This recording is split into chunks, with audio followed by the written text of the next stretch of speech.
திருமுருகநாத பெருமானின் மலர்பாதத்தையும் இவையாடும் சண்முகநாத பெருமானின் கமல மலர்பாதத்திரடியின் சரண்டு கொண்டும் இங்கே வருகின்றிருக்கின்ற அத்தனை சிவனை அன்பர்களை வணங்கி மகிழ்ந்தும் அருமையான இந்த ஆவணி மாத பூச நட்சத்திரத்திலே எல்லா வல்ல சிவபெருமானுடைய திருவடி அடைந்து பேரின்ப பெருவாழ்வை பெற்றவர் செருத்துணை நாயனார். செருத்துணை நாயனாரை சுந்தரமூர்த்தி சுவாமிகள் போற்றும் பொழுது தஞ்சை அப்படின்னு சொல்வார். தஞ்சை மன்னவனாம் செருத்துணை அடியாருக்கும் அடியேன் என்று பேசுவார். அதாவது தஞ்சைன்றது இன்று தமிழகத்திலே உள்ள நாடுகளில் மருகன் நாடு என்று ஒரு நாடு உண்டு தமிழகத்திலே. அது இன்றைக்கு இருக்கின்ற, அதாவது இப்போ இருக்கிற தஞ்சாவூரில் அதுக்கு கிழக்கு திசையில் முன்னாடி தஞ்சாவூர் இருந்ததுங்க. இப்போ இருக்கிறது மேற்குன்னு வச்சுக்கலாம். அப்போ அது கீழை தஞ்சைன்னு சொல்லுவோம். அதை மருகன் நாடுன்னு சொல்லுவாங்க. அந்த தஞ்சை இந்த கீழை தஞ்சாவூர் என்று சொல்லக்கூடிய அந்த மருகன் நாட்டில் அவதாரம் செய்த பெருமான் தான் செருத்துணை நாயனார். செருத்துணை நாயனார் சிவபெருமான் மீது மிகுந்த அன்பு கொண்டவர், சிவநெறியை சார்ந்தவர். அதாவது நம்ம ஒரு நெறியை சார வேண்டும். நெறி என்பது ஒழுக்கம். இது வந்து சிவ ஒழுக்கம். சிவபெருமான் நமக்கு சில ஒழுக்க முறைகளை நமக்கெல்லாம் சொல்கின்றார். அந்த ஒழுக்க நெறியில நின்னாதான் சிவபெருமானுடைய அருளை ஒருவர் பெற முடியும், இல்லைங்களா? இப்ப நம்ம அரசாங்கம் ஒரு சட்டம் இயற்றுறது, அந்த சட்டத்தின் அடிப்படையில் இருந்தால் தான் அந்த வாழ்க்கை சிறப்பா இருக்கும். அது மாதிரி சிவபெருமானுடைய இறையியல் சட்டம் என்று சொல்லக்கூடிய அந்த சிவநெறி உட்பட்டு ஒருவர் வாழ்ந்தால் சிவனருளை அவர்கள் பெறுவார்கள். அப்படிப்பட்ட சிவநெறியை சார்ந்து சைவ நெறியை சார்ந்து உரைத்து நின்று சிவபெருமானை நாளும் அவருடைய திருவடியை தன் சிரமீது தொழுது வணங்கக்கூடிய ஒரு பெரும் பாக்கியத்தை பெற்றவர் செருத்துணை நாயனார். இவருடைய பேரு காரண பேருங்க. இவர் வந்து ஒரு அஞ்சா நஞ்சர்னு சொல்லுவாங்க. இந்த அஞ்சா நஞ்சருக்கு இலக்கணம் என்ன அப்படின்னு சொன்னா, பயப்பட மாட்டாங்க. ஏன் பயப்பட மாட்டாங்க அப்படின்னு சொன்னா, அவங்களுடைய உள்ளம் எப்படிதுன்னா அன்பால் நிறைந்தது. ஈர நெஞ்சினர் அப்படின்னு ஒரு சைக்கிளார் பெருமாள் சொல்லு. அன்பால் நிறைந்த உள்ளம் எதற்குமே பயப்படாது. அப்போ ஒருத்தருடைய வீரம் எப்படி இருக்கு அப்படின்னு சொன்னா, அந்த அஞ்சா நஞ்சம்ன்ற வீரம் ஒருத்தருக்கு எப்படி வரும்னு சொன்னா, அன்பினுடைய மிகுதியில தான் ஒருத்தர் வீரம் பிறக்கும். இதை நான் உங்களுக்கு இந்த வரலாற்றுடைய நிறைவில் அதை உங்களுக்கு கருத்து சொல்றேன். அப்படிப்பட்ட அஞ்சா நெஞ்சினர் ஈர அன்புடையவர். அவர் சிவபெருமான் மீது மிகுந்த அன்பு கொண்டவர், சிவன் அடியார்கள் மீது மிகுந்த அன்பு கொண்டவர். அந்த நெறியில் உரைத்து நிற்பார். அப்படி இருக்கும் போது அவர் ஒரு நாள் வந்து திருவாரூருக்கு போய் செல்ல வேண்டும், அங்குள்ள பெருமானை வழிபாடு செய்ய வேண்டும் என்ற விருப்பம் அவருக்கு வந்தது. உடனே தலையாத்திரை மேற்கொண்டு திருவாரூருக்கு வருகின்றார். திருவாரூரிலே அங்க பெருமான் புட்டிடங்கொண்டநாத பெருமான், அள்ளியங்கோதை அம்மை உடன் புட்டிடங்கொண்டநாத பெருமான், கமலாம்பியை தியாகராஜ பெருமானை கண்குளிர தரிசனம் காண்கின்றார். கண்டு அங்க நம்ம பெரிய கோயிலுங்க, கோயிலுக்குள்ள 2 கோயில் இருக்கும். நம்ம வனம் வந்து சுற்றி பார்க்கறதுக்கே ஒரு 1/2 நாள் ஆயிரும். அவ்வளோ பெரிய கோயில். சாமி வந்து செருத்துணை நாயனார் ஆலயங்களெல்லாம் முழுசாக வளம் வந்து சாமி தரிசனம் பெற்று அந்த சந்தோஷமாக மகிழ்ச்சியில் இருக்கிறார். இருந்தோடனே அவருக்கு திருவாரூர் விட்டு போக அவருக்கு மனசு இல்லை. அதில் திருவாரூரில் இருந்துட்டார். இருந்து அங்கே திருக்கோயிலுக்கு பல திருப்பணிகள் செய்கிறார். நிறையா அங்கே என்னென்ன பணிகள் இருக்கோ அத்தனை பணிகளையும் தானே எடுத்துக்கொண்டு செய்தார். இதை சேக்கிழார் பெருமான் பாடும்போது ஆழித்தேர் வித்தகர் என்பார். உலகத்திலே மிகப்பெரிய தேர் இருக்கிறீங்களா? ஆழினா மிகப்பெரிய தேர். அந்த மிகப்பெரிய தேர்ல தான் தியாகராஜ பெருமான் எழுந்திருந்தார். அந்த தியாகராஜ மிகப்பெரிய தேரில் எழுந்தருகின்ற ஆழித்தேர் வித்தகரான அங்குள்ள ஆரூர் பெருமானுக்கு அவர் அடிமையானார். அவருக்கு தொண்டு செய்து அவர் ஆலயத்துக்கு நாளும் திருப்பணி செய்வார். நிறைய பணிகள் செஞ்சுக்கிட்டு இருந்தார். இப்படி செய்து கொண்டிருக்கின்ற ஒரு நாளிலே அப்போது பல்லவ நாட்டு அரசர், அந்த அரசரும் 63 நாயன்மார்கள் ஒருவர், அவர் கடற்சிங்க நாயனார். அவர் தன்னுடைய பட்டத்து ராணியோடு, பெரும்பாலும் அரசர் வந்தால் படைபடங்களோடு வருவாங்க, நிறையா வராங்க. அவரும் தலையாத்திரை மேற்கொண்டு அவரும் திருவாரூருக்கு வருகின்றார். திருவாரூர் பெருமானை தரிசிக்கிறதுக்கு சிவனடியார்கள் என்ன பண்ணுவாங்க, ஆலயம் தரிக்கும்போது நேர சாமியை போய் தரிசனம் பண்ணுற ஆவலோடு வருவாங்க. பக்தி குறைந்தவர்கள் என்ன பண்ணுவாங்கன்னா, அந்த ஆலயத்தை சிற்பக்கலைகள் எப்படி இருக்கு, என்னெங்க அழகு இருக்கு, அழகு கலைகள் எப்படி இருக்குன்னு அந்த ஆராய்ச்சியில் ஈடுபடுவாங்க. கூட வந்த பட்டத்து ராணியாருக்கு அப்படி, அதனால சிற்பக்கலைகள் எப்படி இருக்குன்ட்டு அந்த அம்மா ஒவ்வொன்றும் ரசித்து அப்படி ஒன்று பார்த்துக்கிட்டு அந்த அம்மா வேடிக்கை பார்த்துட்டு வருது. கடசிங்க நாயனார் என்ன பண்ணார், நேராக போய் சாமி தரிசனம் பண்ணிட்டு வளம் வந்துட்டு இருக்கிறார். இந்த அம்மா ஒவ்வொரு சிற்பக்கலையாக பார்த்துட்டு அந்த கோயிலுடைய கலைகள் நுட்பங்களை எல்லாம் ரசித்து கொண்டு வந்த அம்மா ஒரு மண்டபத்துக்கு வந்தாங்க. அந்த மண்டபம் பூக்கட்டி மண்டபம்னு சொல்லுவாங்க. ஒரு கோயிலுக்கு முன்னாடி ஒரு பெருசாக ஒரு மண்டபம் இருக்கும். அங்கே நந்தவனத்தில் உள்ள பூக்களெல்லாம் அடியார்களெல்லாம் பறித்து அங்கே போட்டு எல்லாருமே பூக்கட்டிக்கிட்டு இருப்பாங்க. பஞ்சாட்சரம் சரி பஞ்சாட்சரம் ஓதிக்கொண்டு அங்கே சாமிக்கு வந்து மாலை தொடுப்பார்கள். மாலை தொடுத்து அந்த 6 கால பூஜையில் அந்த நேரத்துக்கு சாமிக்கு கொடுத்துருவாங்க. இவர் செருத்துர நாயனார் என்ன பண்ணுவார், அதே மாதிரி பல திருப்பணிகள் செய்து கரெக்டாக கால பூஜை நடக்குதுன்னு வைங்க. காலையில் 5 மணினா 5 மணிக்கு பூஜை தரிசனம் பண்ணிடுவார்.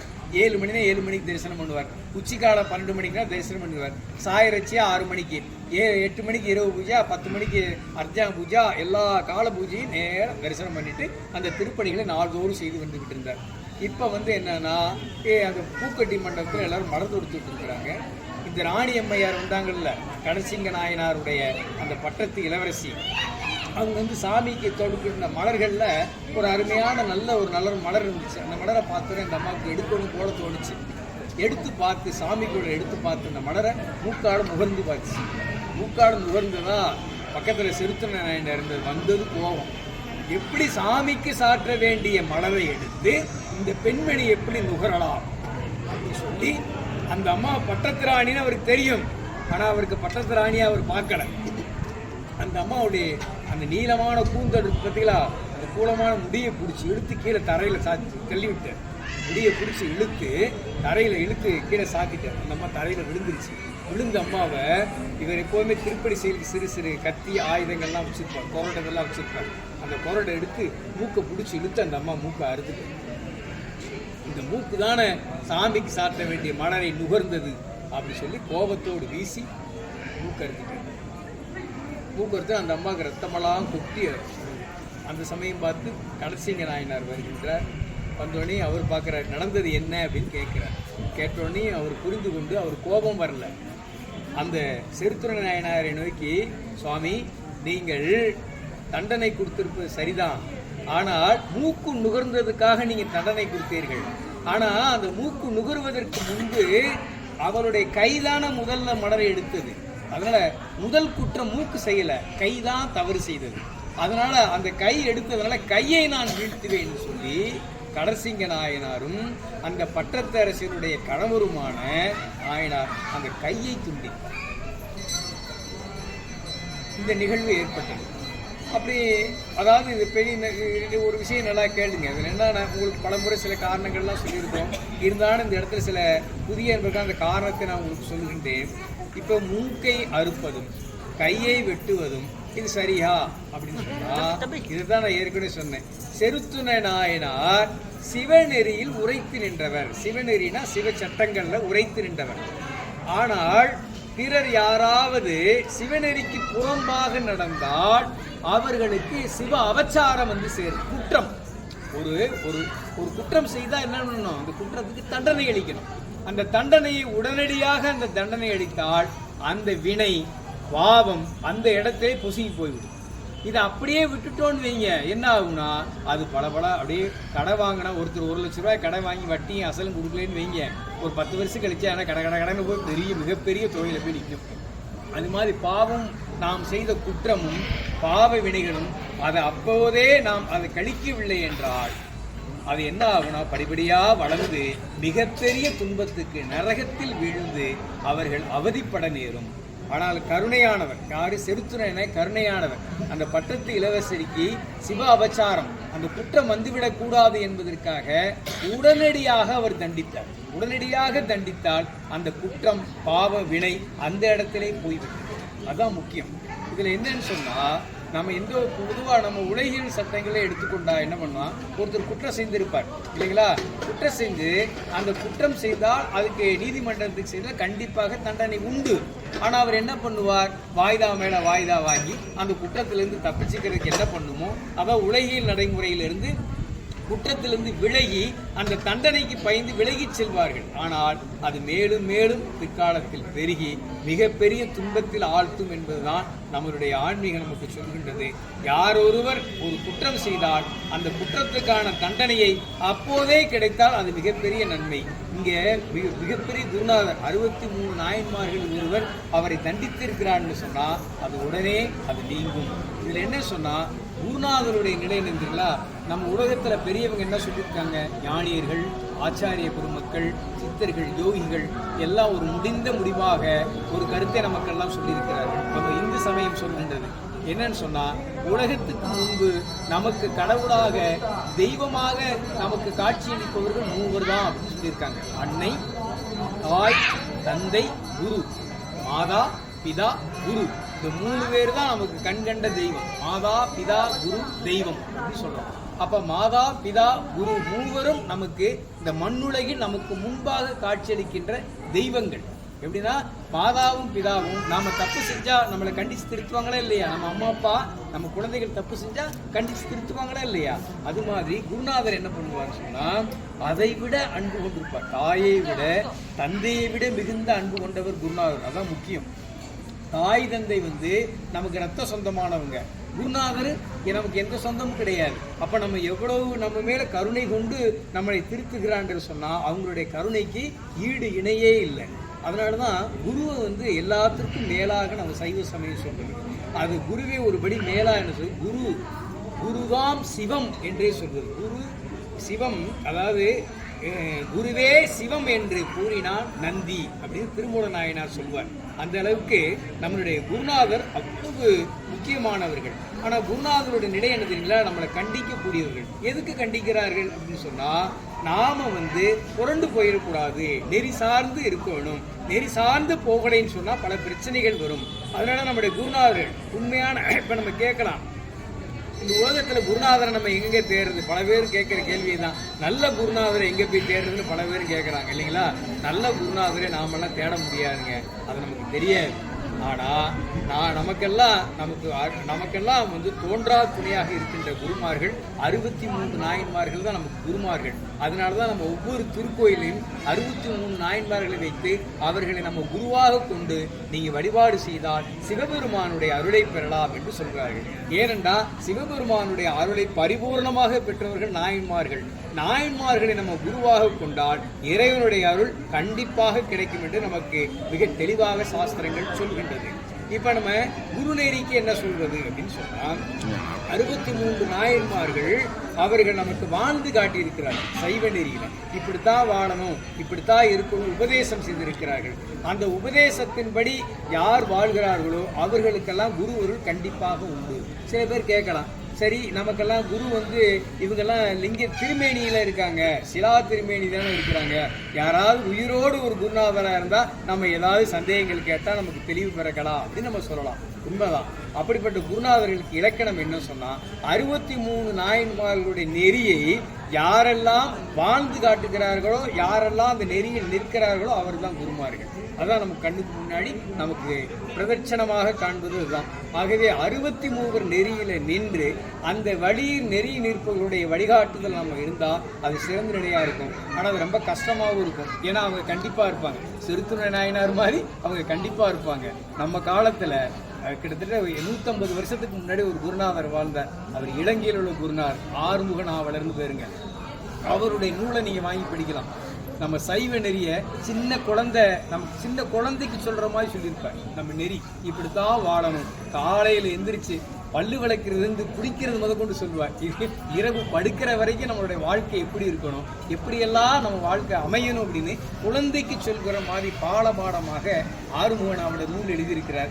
அது சும்மா ஒரு 10 ரூபா தான் அந்த நூல். அந்த நூலை நீங்க எல்லாருமே வாங்கி படிக்கலாம், நம்ம தெரிந்து கொள்ளலாம். சைவ வினா விடை நெட்ல போட்டாலே நெட்ல போட்டா கூட நீங்க பாக்கலாம். நெட்ல சைவ வினா விடைன்னு அடிங்க, சாமியோட நூல். குழந்தைக்கு சொல்ற கேள்வி பதில் மாதிரி தான் சொல்லிருப்பார். சைவ நெறி எது அப்படின்னு அவர் சொல்லுவார். 2 வரியில தான் சொல்லுவார். நமக்கு என்ன கேள்வி கேட்க தோணுதோ அதே கேள்வி அவரே கேட்டிருப்பார். கேட்டுட்டு அதுக்கான விடையை நமக்கு சொல்வார். எளிய முறையில் நம்ம சைவ நெறியில் நிற்கின்ற ஒரு அருமையான ஒரு கருத்தை நமக்கு சைவ வினா விடை நீங்கள் நெட்டில் அடிச்சீங்கன்னா பார்க்கும். ஆறுமுகனாருடைய நூல் அருமையாக வரும். அந்த நெறியில் 63 அந்த நெறி உண்மையான நெறி அதுதான். அதில் 63 நெறியை யாரெல்லாம் நெறியில் நிற்கிறார்களோ அவர்களுடைய காட்டிய வழியில் நம்ம செல்லலாம் என்பதை நம்ம புரிந்து கொள்ள வேண்டும். ஆகவே இப்போ நம்ம எதுக்கு சொல்லலாம், அந்த குற்றங்கள் நம்ம ஒரு குற்றம் செய்தால் குருநாதர் உடனே தண்டித்து திருத்திடுவார். அந்த இடத்துல அது நீங்கிடும், நம்ம அதுலேருந்து விடுதலை ஆயிடும், நிம்மதியான வாழ்வு நமக்கு கிடைக்கும்.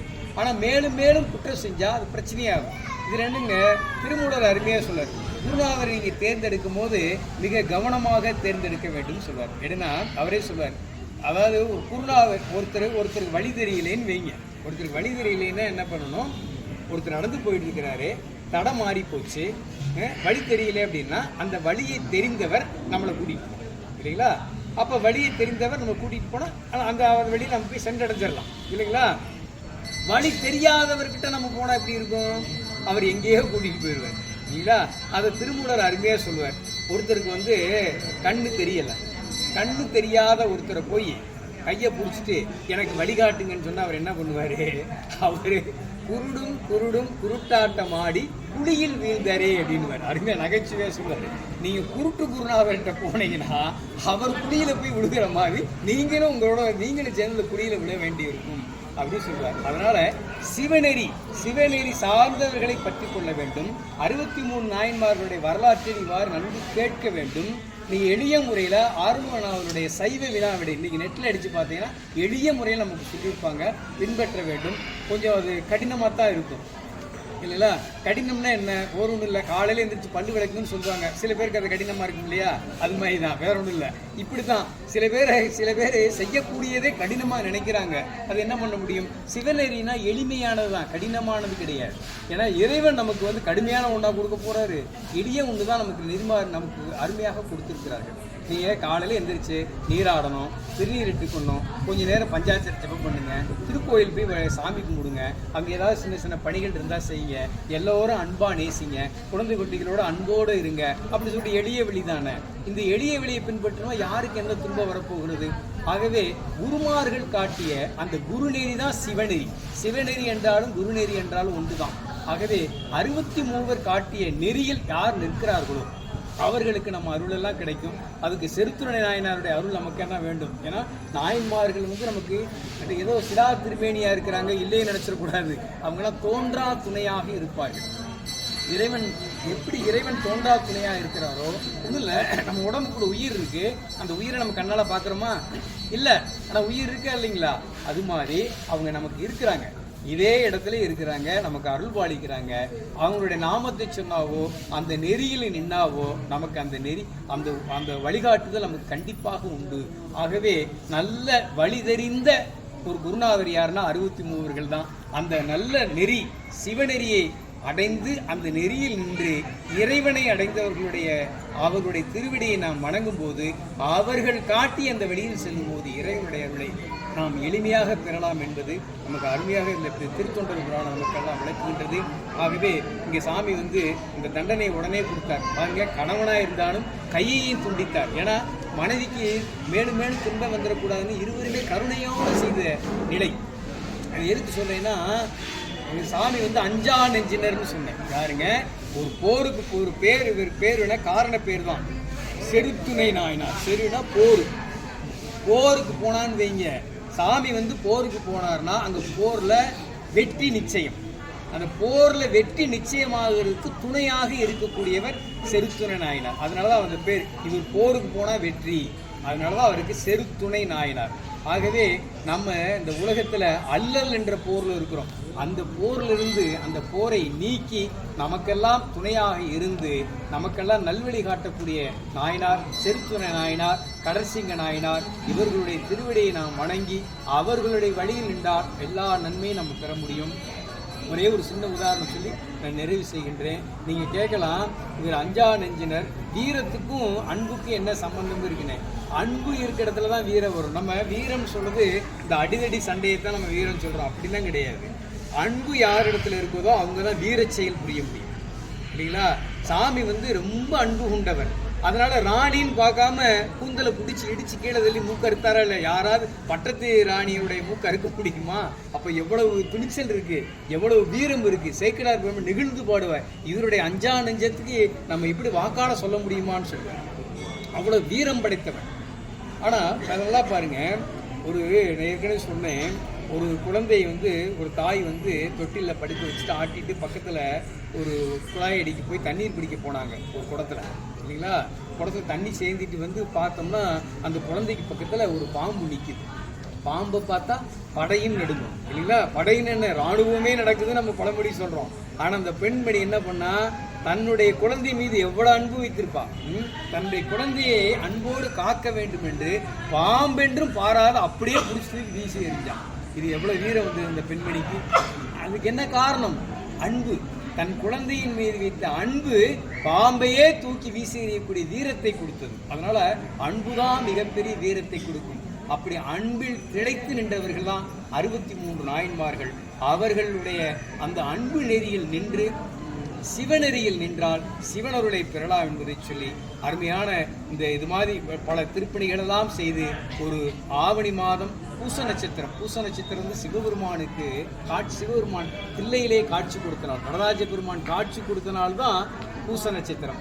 அப்படிப்பட்ட நாளில் தான், அதே பூச நட்சத்திரத்தில் தான் சேக்கிழார் பெருமானும் திருவடி செய்தார், செருத்துணை நாயனாரும் திருவடி செய்தார். அத்தகைய இந்த ஆவணி பூச நன்னாளில் அருமையான இந்த செருத்துணை நாயனாருடைய வரலாற்றை கேட்கக்கூடிய பெரும் பாக்கியத்தை அவரவர்களால் பெற்றோம் என்பதை சொல்லி எல்லோரும், நாளைக்கும் குரு பூஜை இருக்குதுங்க. நாளைக்கு 2 நாயனார் குரு பூஜை இதே மாதிரி 5லிருந்து 7 மணி வரை நடைபெறும்.